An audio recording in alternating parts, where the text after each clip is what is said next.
Wow, wow, wow. Look at that.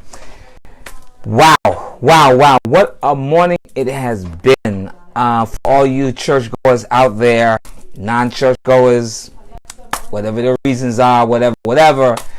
Got a word today, boy. My pastor's been doing a series on Job and his predicament, God, all of that. And his takeaway was not that Job was fully replenished, but the mere fact that Job got a new attitude in terms of how he can continue to enjoy the new fruits that God has blessed him with. The way I read it is, Job could have still cursed God for taking away his previous 10 children because he got them replaced. And some might say, well, hey, what about the other 10? He still could be in his feelings about all of that stuff because your children are your children. And when you lose them like that, you lose them. There's a connection. But the bottom line is he restored him fully, not just with the external material accoutrements that he lost, but the also internal fortitude that he needed to enjoy his new place in life. And some of us, we're still stuck in some of our stuff that we won't let go for various reasons I'm not at the luxury to get into. However, we are at, folks, day 41. I have a message for you from Ayan Levinzon, Acts of Faith. It's a $10 book. Go and get your copy.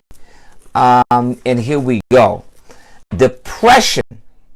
Depression is anger that you turn on yourself.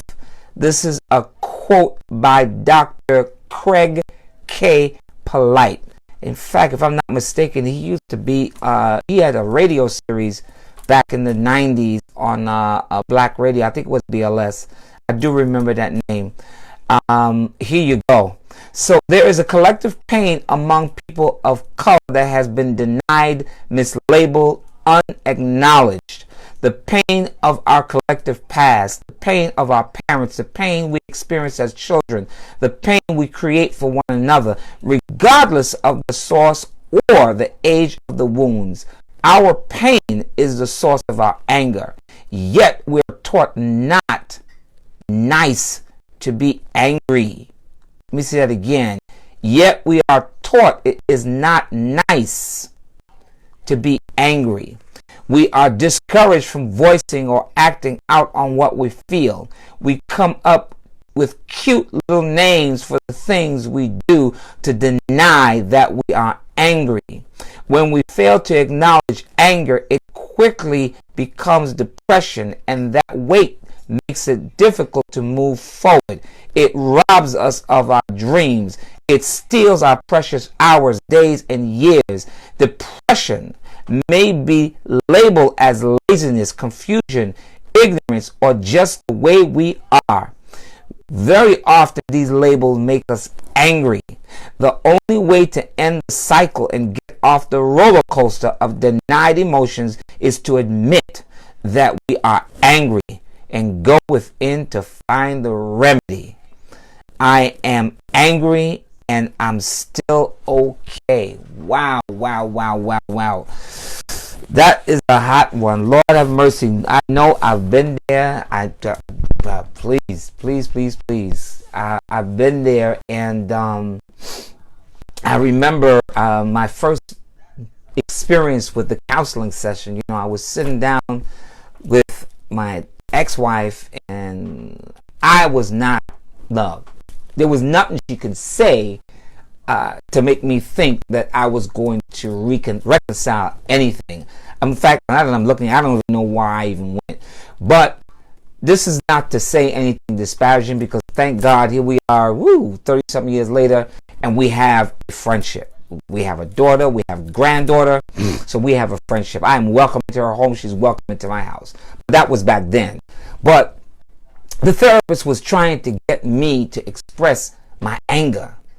And it was a white woman. And the reason why I mention that is because oftentimes back in that time, my mindset was, you know, you people oppress me. So what do you know about what I'm feeling? And when can you actually tell me it's okay to express this? And especially in your presence. You know, that was my mindset. But as time goes forward, you learn. You evolve if you keep your mind open, if you keep your heart open, and you recognize there are ways to express your anger, to channel your anger, to profit from your mess, if you would. And we all have to recognize that we have to be okay with our upsets, our shortcomings. And in doing so, that's how we heal. We don't heal by finding somebody else to mask. We don't heal by covering ourselves. We don't heal by eating ourselves to death. We don't heal by drinking, drugging, sexing ourselves to death, because there's a good aspect to all of those things that I just mentioned. However, when you are doing it in the hope of masking something eternal that you are choosing not to deal with, it can be very, very, very devastating, not just for you, but the remaining people who are still in your care, who still love you, who still depend on you. So I leave you with that today. Have a great, great morning. The balance of there is. Those of you who are just getting up in California, 3 hours behind, an hour behind, 6 hours behind, watch the replay. I am signing off. Be well and see y'all tomorrow.